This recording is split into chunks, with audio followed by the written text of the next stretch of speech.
నాకు చాలా ఆకలి అవుతుంది, నా కడుపు వేడెక్కిపోయింది. ఇది చాలా ఆలోచించి నా కడుపు కోపం ఏడుస్తుంది. ఈ హనీ ఏది? హనీ, నీకు ఆకలి అవుతుందా? నీకేం తినాలనిపిస్తుంది? చికెన్ బిర్యానీ. నాకు మటన్ బిర్యానీ తినాలనిపిస్తుంది. నేను ఒకసారి పోయి మమ్మీని అడుగుతా. నేను ఎట్లయినా కానీ మమ్మీతో చికెన్ బిర్యానీ చేపిస్తా.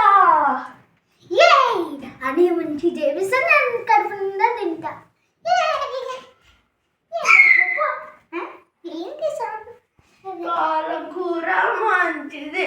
పాలకూర మన పళ్ళు కాపాడుతుంది, పాలకూర బోన్స్ కాపాడుతుంది.